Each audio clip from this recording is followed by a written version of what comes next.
Bueno, este dato de que solo el 5% de las empresas en Chile escalan está, está un poquito arreglado, ¿no? Porque el estudio que hizo Corfo hace algún tiempo decía que solo el 1% de las empresas escalan.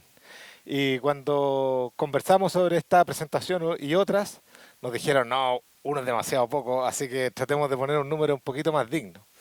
Pero como sea, pensar que el 5% de las empresas escalan significa que si todos los que estamos aquí somos empresarios y habrá, ¿cuántos seremos? Unos 40.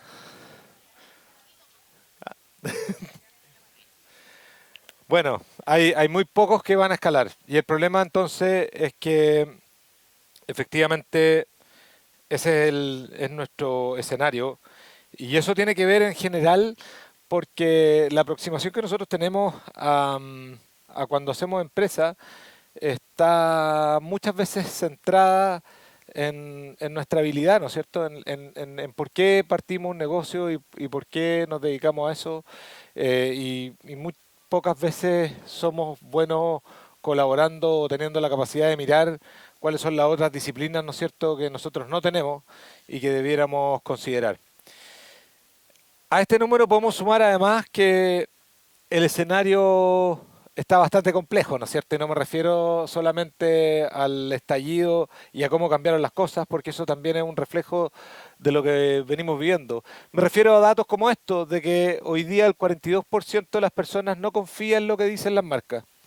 Eso significa que nosotros confiamos mucho más en el resto de las personas que en lo que dicen las marcas. Por ende, también todos los esfuerzos que nosotros hacemos en marketing tenemos que saber que solo la mitad de las personas nos cree.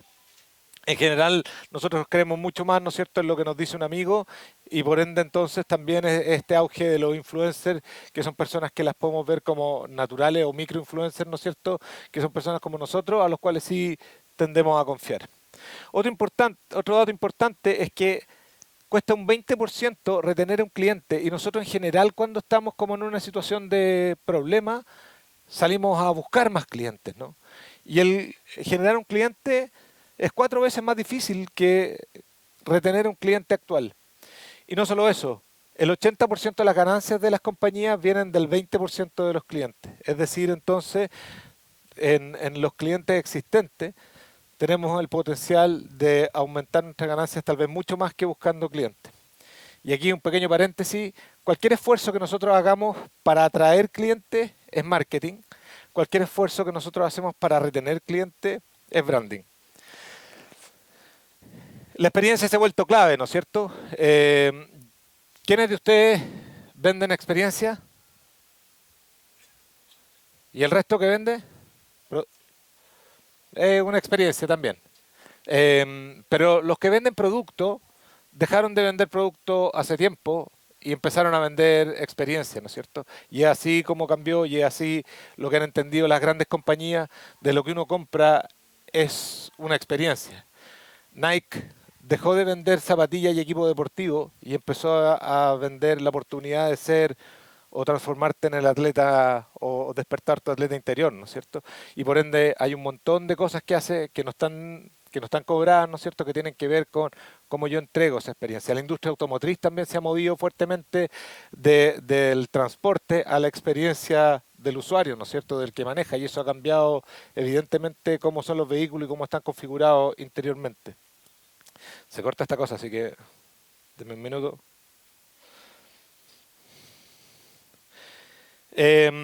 Cuando una persona tiene una mala experiencia, se la cuenta a 15 personas.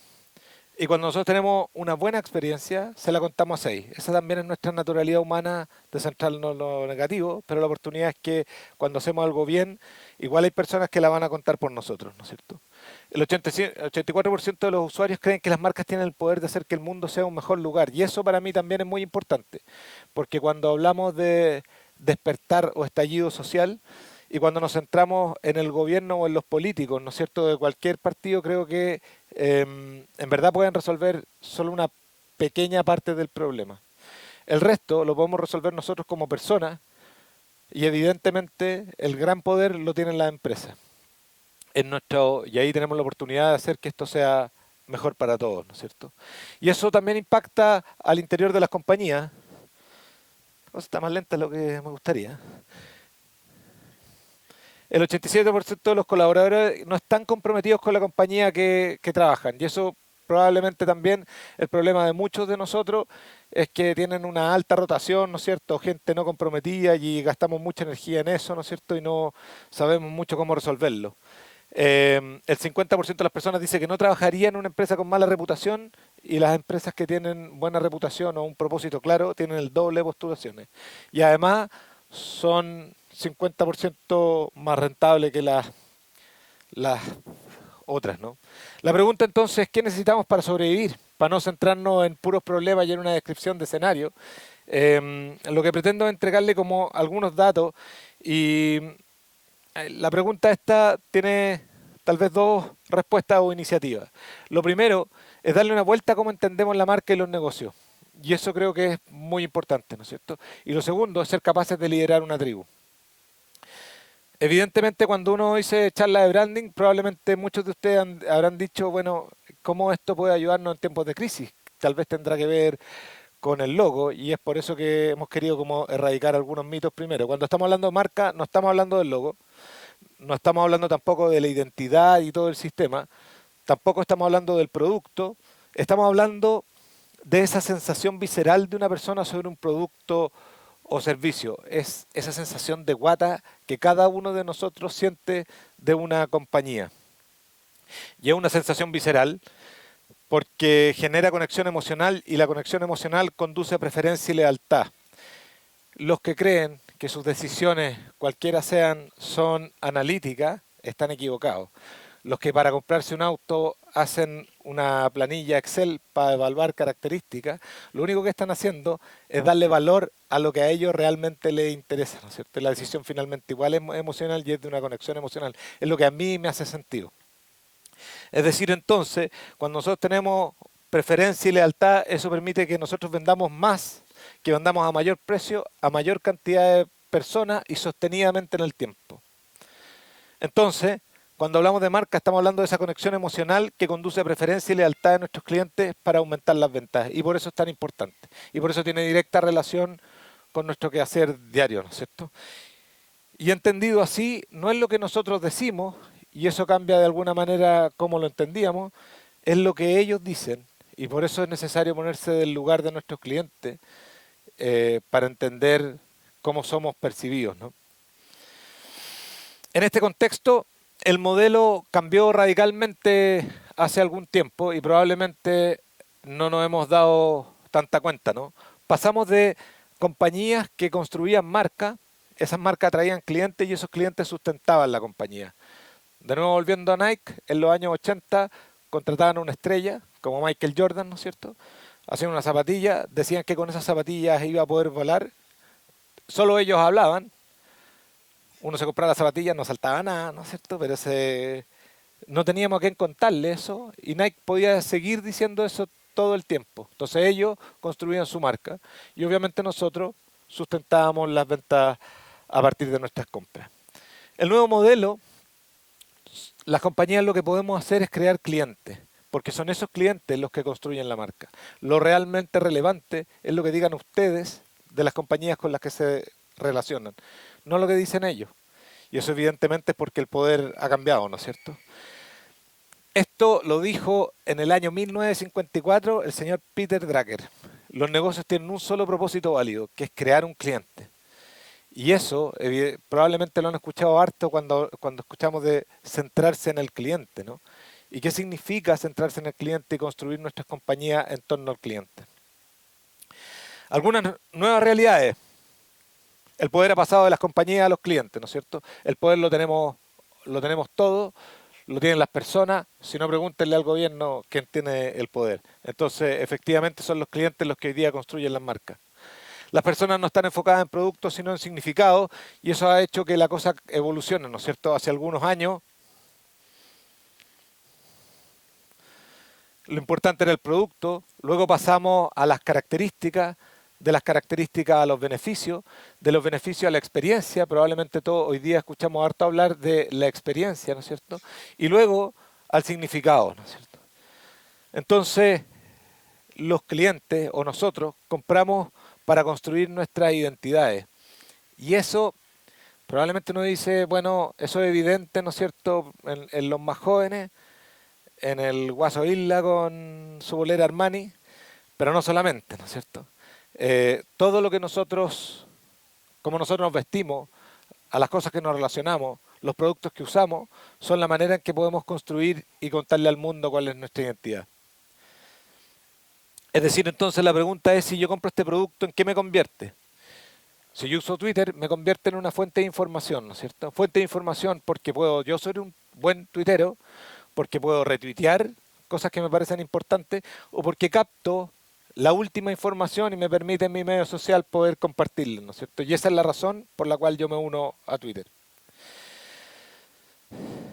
A nadie le gusta que le venda, pero igual a todos nos gusta comprar. Y sin embargo, cuando nosotros estamos mirando desde nuestras compañías, tratamos de vender todo el rato. Y actuamos muy parecido a, a esos vendedores que nos molestan o cuando nos suena el teléfono para decirnos que nos cambiamos de plan telefónico, ¿no es cierto? Que no sé si alguien alguna vez se habrá cambiado, que está justo esperando que me llamara. Eh, Alguien que lo entendió muy bien es Tesla, ¿no?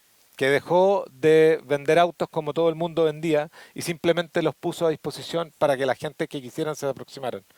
Y de hecho, si uno piensa en esto, la experiencia de ir a ver un auto está todo bien hasta que llega el vendedor. Y de ahí para adelante se vuelve una lata y uno se quiere ir. Y probablemente cuando con la ropa pasa lo mismo, ¿no es cierto? Y que en general con esa experiencia. Y algo que el retail tampoco ha sabido manejar muy bien. ¿Qué, qué, qué es estar ahí y qué tipo de soluciones tengo que dar? Y compramos en tribus para sentirnos seguros y exitosos. Y eso evidentemente tiene que ver con esto, ¿no es cierto? Que el tener más está en un lejano segundo lugar de ser más, del pertenecer. Hoy día nosotros queremos pertenecer a unos grupos. Y decidimos en el fondo, en vez de tener una oficina privada, estar en un cowork. En vez de tener un auto, movernos en transporte público o en bicicleta, ¿no es cierto? Porque queremos pertenecer. Y eso es transversal. Y eso es importante volver a mirarlo. Entonces la batalla ya no es entre compañías, y eso también cambia un paradigma que está bastante presente, ¿no es cierto?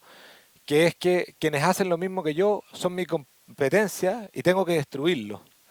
Y en verdad pueden ser tus mejores aliados. La batalla entonces es entre tribus. Y evidentemente, esta cosa se corta todo el rato, las disculpas del caso. Finalmente, el que tenga la tribu más fuerte gana. Y eso es interesante porque nosotros entonces nos olvidamos de con quienes competimos, identificamos cuál es nuestra tribu, le agregamos valor a la tribu, una vez que la tribu nos tiene, ¿no es cierto? Y somos capaces de hacerla crecer, probablemente vamos a ser los líderes. Esto es obvio y pasa ahora porque las tribus están conectadas a través de la tecnología, ¿no es cierto? Y evidentemente las compañías necesitamos fluir a través de múltiples tecnologías. Es decir, ya la cosa no tiene que ver con no tiene que ver con ser digital o no, no tiene que ver con redes sociales o no, tiene que ver con cómo nosotros podemos integrar y podemos fluir entre las distintas tecnologías, tanto físicas como digitales, ¿no? Pero ¿cómo lo hacemos? Y creo que aquí es donde parte la parte interesante, donde puede tener valor, ¿no es cierto? Y nosotros hemos definido 5 elementos que son los que queremos compartir hoy día. Y el primero es tener un propósito claro. Ya, esto lo venimos escuchando aquí, los que trabajan en Corfo hace cuánto. Y pasan dos cosas, ¿no? Pasan que los emprendedores tienen un propósito extraordinario, pero demasiado extraordinario, que curiosamente no se conecta muy bien con un buen negocio. Entonces queremos cambiar el mundo, pero no le vendemos a nadie nada. Y hace que duremos muy poco, ¿no es cierto? Y pareciera que las grandes compañías, las chilenas por lo menos, no tienen un propósito tan claro. Entonces ahí hay una disonancia que no nos cuadra. Y hay que entender una cosa. eh, esta cosa se mueve como en una pirámide, ¿no? Y efectivamente nosotros tenemos que fluir también en esa pirámide, desde ese propósito claro, que tiene que ver con ese bien superior que nosotros podemos aportar al mundo, hasta cómo nosotros hacemos para ganar lucas haciendo lo que nos gusta, ¿no? Y son dos espacios donde hay que estar constantemente moviéndose. Cuando logramos conectar eso, tenemos un negocio próspero, con futuro y que además tiene éxito cercano. Cuando hablamos de propósito también, es importante entender que no necesariamente tiene que ser algo demasiado extraordinario. Obvio que si lo nuestro está cercano a mejorar el planeta o de resolver los problemas sociales en Chile, está maravilloso, pero es difícil que todo nuestro quehacer tenga que ver con eso. Es difícil además que nuestra pasión necesariamente esté vinculada a eso. Y hay algunos mucho más simples, ¿no? Como DAV, hace mucho tiempo que lo que ellos hacían era hacer que te puedas ser y sentirte honestamente bella. Eso evidentemente cambió cómo se comunicaban, cambió el tipo de publicidad que hacían, dejaron de tener supermodelos y empezaron a tener personas normales, ¿no es cierto? O en Liguria, que dice que su propósito es celebrar la manera en que nos sentimos chilenos. Celebrar la manera en que nos sentimos chilenos, no cambiar el mundo. Eso tiene que ver con carrete, tiene que ver con piscolas, tiene que ver con sanguches, tiene que ver con conversaciones, pero tiene que ver además con nuestra identidad chilena, ¿no es cierto? Y tiene que ver con entregar un producto que después nos permita ser coherente y consistente. Entonces, cuando hablamos de propósito, tenemos que ser capaces de identificarlo en nuestro interior. La pregunta entonces es ser capaz de contestar quiénes somos, no necesariamente qué es lo que necesitan, ¿no es cierto? Necesitamos encontrar la fuente de nuestra pasión, lo que nos mueve a nosotros internamente. Y eso es importante porque la pasión no necesita justificación. Vamos, esta era la mejor parte. Ahí nos quedamos. No. eh, la pasión nos da la energía básica para perseverar, ¿no es cierto? Nosotros no podemos expandir el tiempo, pero podemos expandir la energía que ponemos ahí. Y probablemente eso todos lo han vivido, todos se han dado cuenta. Se han dado cuenta qué diferente son las cantidades de cosas que podemos hacer cuando tenemos mucha energía, cuando la cosa nos motiva. Podríamos preguntarnos entonces aquí también si es que tener a los niños sentados en el colegio y pedirles que aprendan la fomedad que le explica la profesora es culpa de ellos o es culpa de la manera en que lo estamos haciendo, ¿no? Cuando nosotros ponemos energía, el tiempo se hace mucho más largo, ¿no es cierto? Entramos en una zona que es la que se denomina el flow. Y el flow, aparte de ser usado por los reggaetoneros con el mismo sentido, es ese momento donde coincide la tarea que se nos asigna con nuestras capacidades. Cuando la tarea que tenemos asignada está por sobre nuestras capacidades, nos estresamos, ¿no es cierto? Y cuando está por debajo, nos aburrimos. Cuando coincide, fluimos. Y son esos momentos donde uno dice, oye, ¿cómo pasó el tiempo? No nos dimos ni cuenta. Entonces lo que tenemos que buscar es estar centrados en nuestro interior, donde podamos encontrar energía que nos permita mantener eso constantemente. Cosa que además no es fácil. Entonces, a mayor pasión, mayor energía.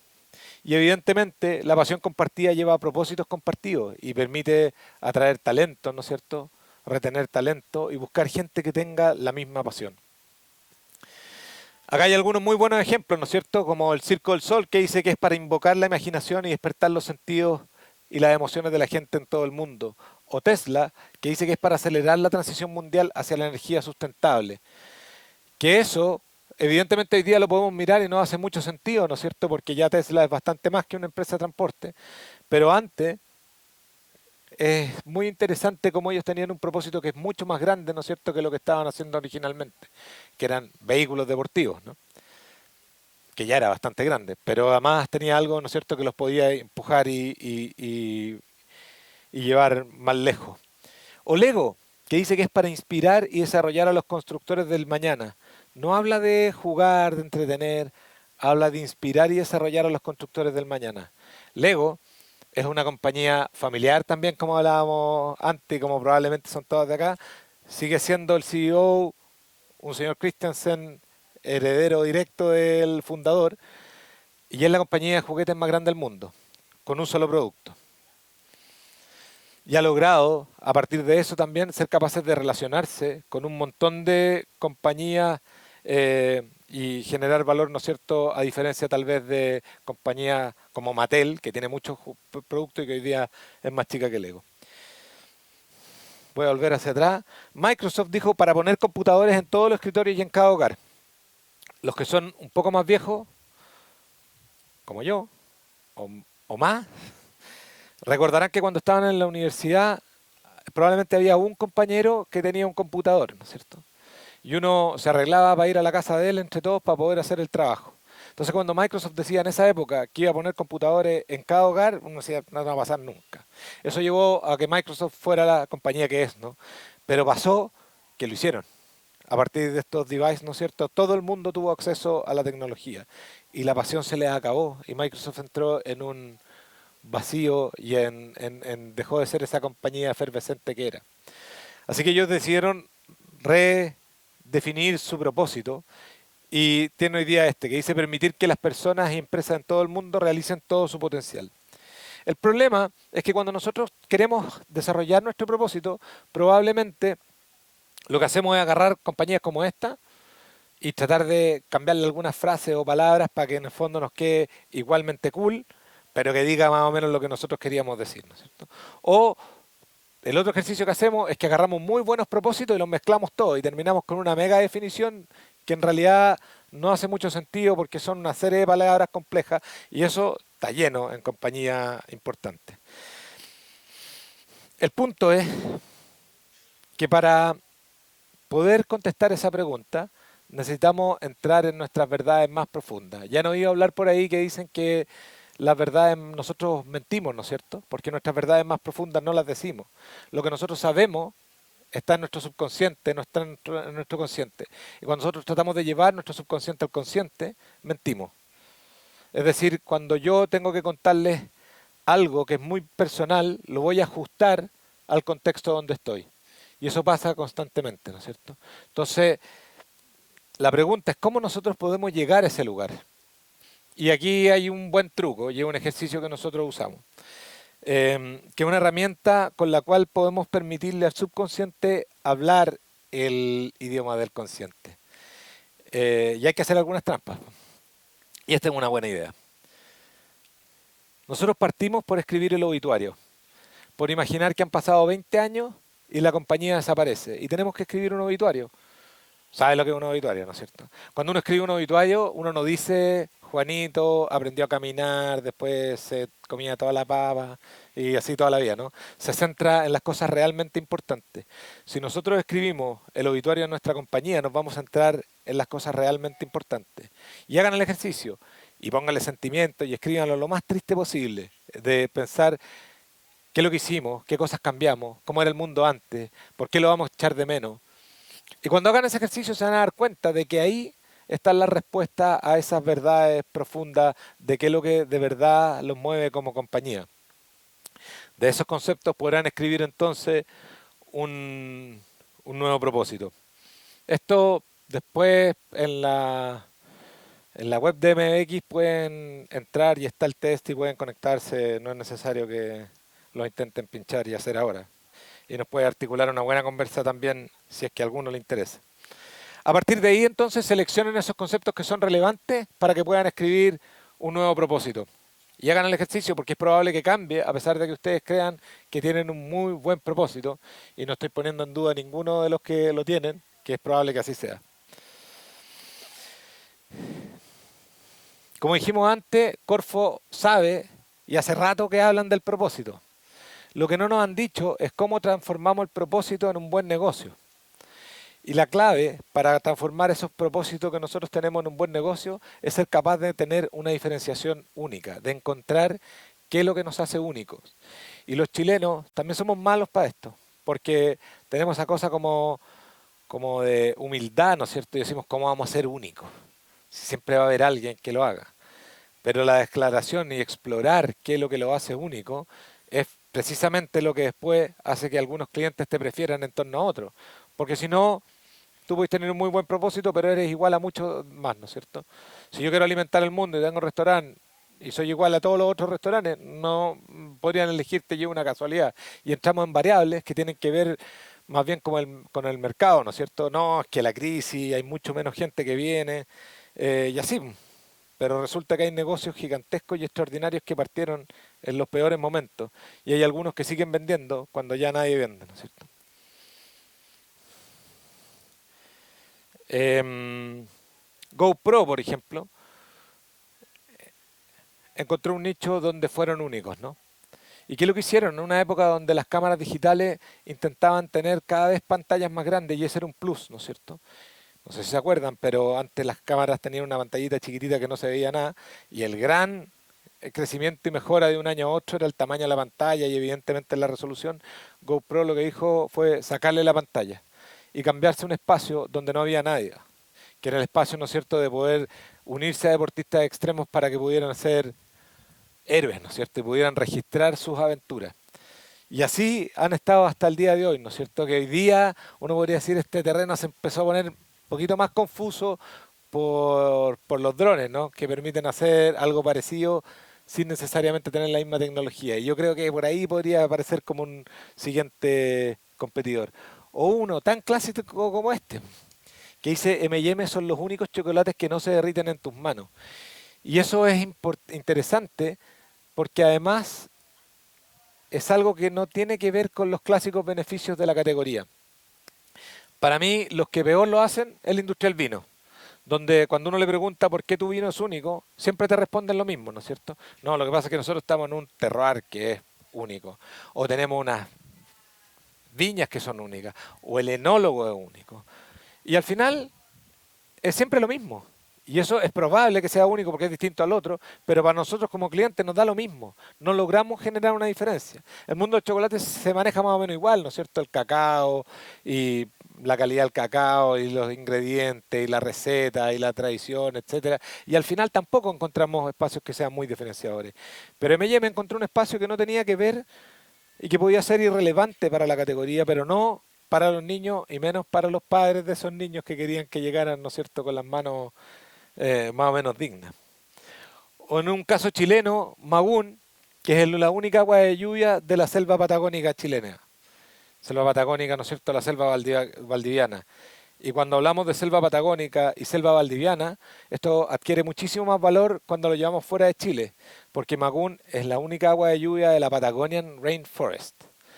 Y eso vale mucho fuera. Vale tanto que Magún se vende en China a $24 la botella, que es como esa, pues el doble.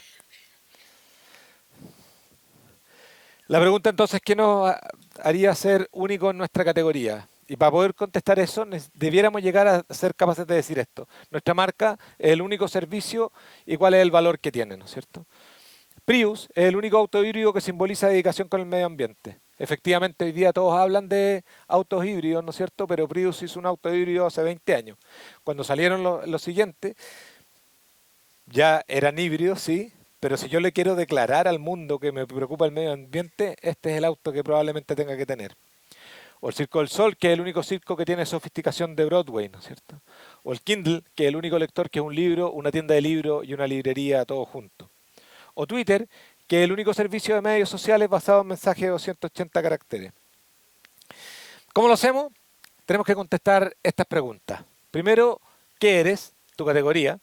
La segunda es cómo eres diferente.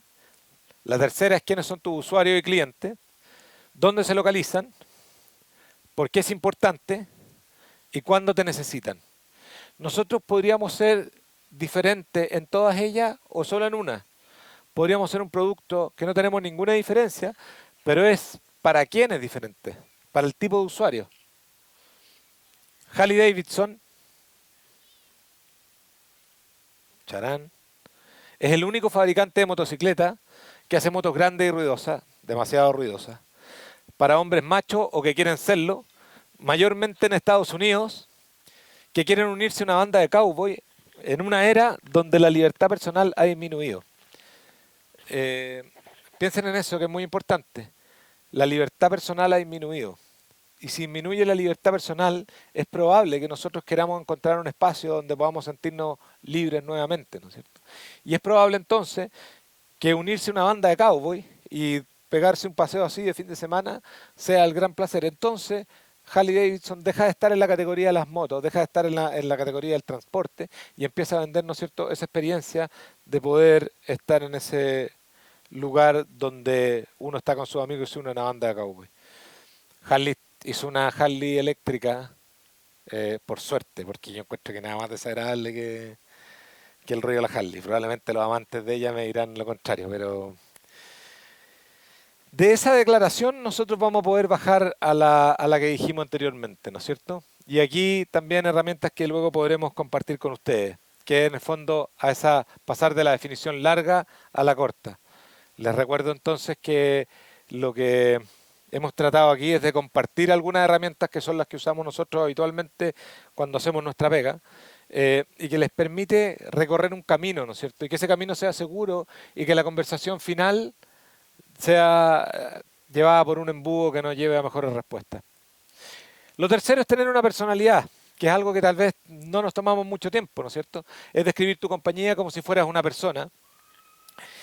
Eh, y así nosotros podemos pensar que cuando uno habla del emporio de la rosa, probablemente, esta cosa hace lo que quiere ahora, eh, probablemente imaginamos una señora, la señora Rosa, que es una señora de familia, ¿no es cierto? Es altamente probable que sea inmigrante, que cocina muy buenos guisos y que luego decidió armar su restaurante. Eh, y evidentemente nos permite imaginar un contexto, imaginar cómo es el local, imaginar cómo es la relación, ¿no es cierto?, con las personas, etcétera. Así una vez que tengan eso, lo cuarto es ser lo que dices que eres. Y eso es muy importante, ¿no es cierto? En tiempos de personas hiperconectadas, si nosotros creemos que podemos contar una historia y no sustentarla, estamos cavando nuestra propia tumba, ¿no es cierto? Efectivamente, lo más importante es ser capaz de sustentar lo que dices que eres, entregarle a la gente una razón para creer, ¿no es cierto? Entonces, cuando eso pasa, Patagonia puede decir que tiene como objetivo unir a la gente con la naturaleza, respetando al medio ambiente, y eso le permite incluso llevar a hacer publicidad como esta, que dice compra solo lo esencial, o que los Black Friday no tengan descuento porque ellos dicen que la gente tiene que estar en el cerro en vez de estar en el mall, o que diseñen unas prendas que son bastante atemporales, de manera que uno pueda tener una parca en teoría para siempre. O que si uno quiere cambiar la parca, ellos te la reciban y se la puedan dar a otra persona, ¿no es cierto? O que si tiene algún problema, te la reparen. Son cosas que al final, si se fijan, va articulando nuestro quehacer como empresa. Y aquí también hay una clave, que es que nosotros en general tendemos a ocupar el método analítico, ¿no es cierto? Que eso nos lleva a simplificar las cosas y vemos nuestros problemas aislados.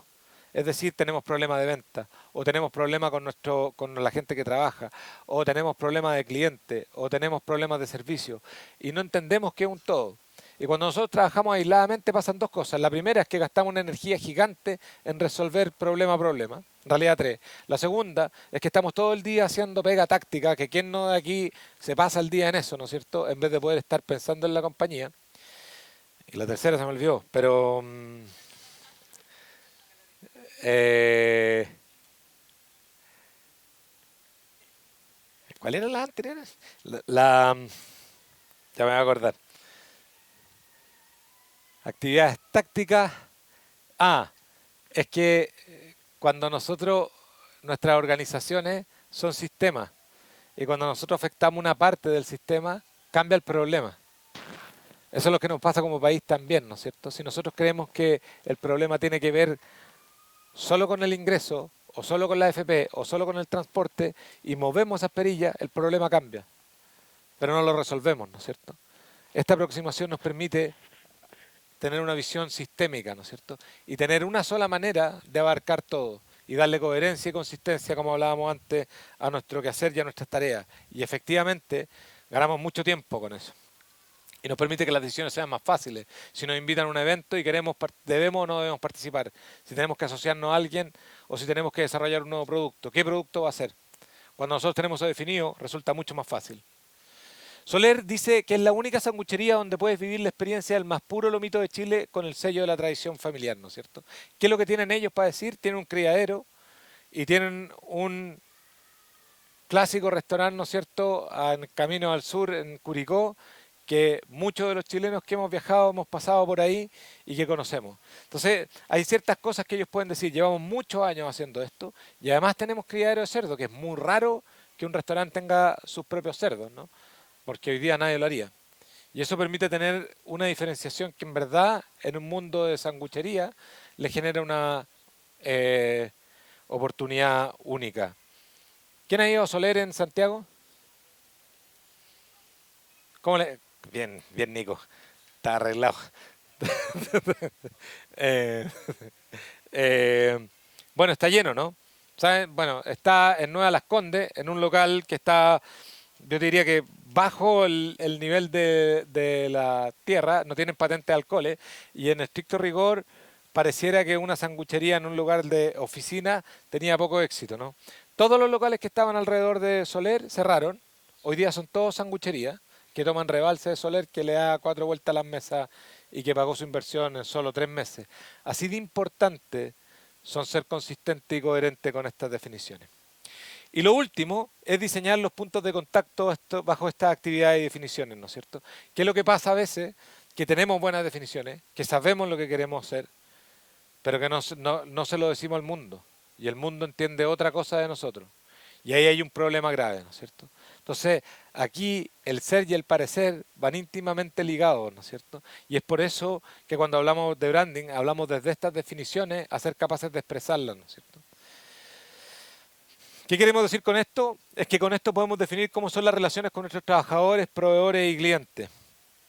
Que podemos definir cómo son nuestros productos, cómo son nuestras ventas, cómo es la experiencia, cómo es la expresión visible. Y visible nos referimos al logo, a la web, a la publicidad, al estilo fotográfico, a los puntos de venta, ¿no es cierto?, etcétera. Pero también cómo es la expresión invisible de nuestra marca, que es la visión, la estrategia, la capacitación de las personas, cómo fijamos los precios, la relación con el cliente, el valor que finalmente le entregamos al cliente, la fuerza de venta, ¿no es cierto?, la selección de vendedores.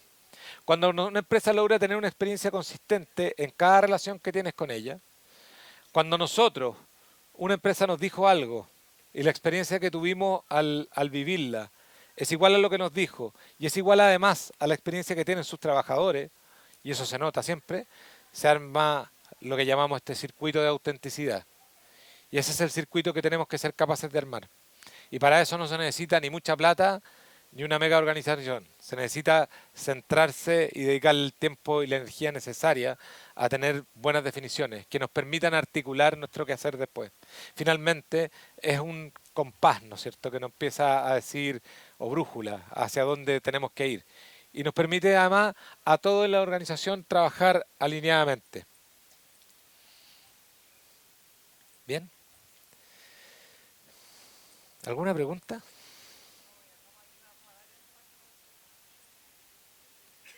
Demos el paso a las preguntas entonces. Dos preguntas, chicos, porque tenemos ya...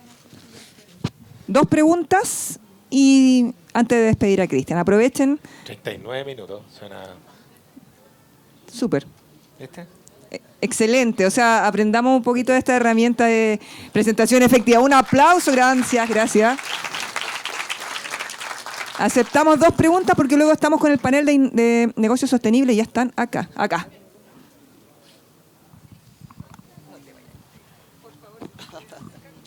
No. Hola, excelente presentación. La pregunta es simple. Acá estamos pasando muchos de ser emprendedor a ser empresario. ¿Okay?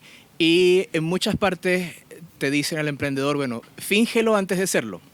Y una buena parte viene con ese branding. Entonces, la pregunta va hacia la conexión y el escalamiento, en que le pasas de ser emprendimiento a ser empresa, y ahí se pierde mucho de eso. Quizás los lineamientos claves para mantener el rumbo. A ver, no sé si entendí bien, pero voy a intentar contestarla. Hay dos cosas que son importantes. De partida, cuando uno hace un ejercicio como este, uno se pregunta si tengo que contestar lo que soy o lo que quiero ser. Y hay que contestarlas ambas. No solo esas dos, hay que contestar también qué es lo que los otros ven de mí. En general, nosotros tenemos que ser capaces de contestar qué es lo que hemos sido hasta ahora, que nos permite entender de a dónde estamos, y qué es lo que queremos ser, que nos permite entender a dónde queremos llegar. Que también lo dijeron antes, ¿no es cierto? Muchas veces no sabemos dónde queremos llegar. Entonces, esa mezcla, donde después podemos centrarnos a ese lugar. Y lo otro, que no sé si era parte de la pregunta, es que efectivamente en este camino, uno muchas veces se traiciona, ¿no es cierto? Y porque aparecen oportunidades, empieza a tomarlas y sabemos que eso está descarrilando nuestra dirección. El consejo, que es difícil, pero es hacer sacrificio. Hay que dejar de hacer cosas. Tal vez lo más difícil es que cuando tenemos buenas definiciones tenemos que dejar de hacer cosas. Si decimos que vamos a hacer algo para un tipo de personas particulares, evidentemente hay otras que van a quedar fuera. Y eso nos va a permitir desde luego ser consistentes. Y tal vez es la parte más difícil, ser capaces de hacer el sacrificio de lo que vamos a hacer. Estamos... Ah, perdón. Acaba la segunda, disculpa. Quería consultarte de todos los ejemplos de declaración de principios, cómo se relacionan con el eslogan de la marca. Buena pregunta. Todo lo que vimos son definiciones internas. Por ende, también cuando las escriban, no se preocupen de que queden muy bien escritas, de que sean un muy buen eslogan, porque no se las vamos a decir a nadie. A veces sí, a veces el propósito queda tan bueno que podemos contarlo directamente hacia afuera. Lo que nosotros hacemos al tener estas definiciones entonces es que sean suficientemente claras para que las entendamos, para que las podamos transmitir en la organización. ¿Qué viene después? Transformar eso en una propuesta de valor. Y cuando nosotros hacemos una propuesta de valor, lo que hacemos es conectar esto que somos con los clientes que tenemos, ¿no es cierto? Y a partir de ahí podemos articular la manera en que le vamos a contar esto. Entonces, efectivamente, el eslogan viene bien al final y es posterior a la propuesta de valor. Esa es la secuencia, ¿no es cierto? O sea, nosotros definimos internamente, da lo mismo que quede feo y mal dicho, que sea claro, luego lo transformamos en una propuesta de valor, que es cómo nosotros agregamos valor a nuestros clientes a través de lo que somos, y efectivamente cerca de eso es donde está la frase que puede ser el eslogan. Hay veces que el propósito o la diferenciación quedan tan bien escritas que se transforman también en un eslogan, pero no en la mayoría de las veces. Le damos un tremendo Eso, muchas aplauso gracias. a Cristian. Gracias. Toda la herramienta, esos tips, por favor, tómenlo.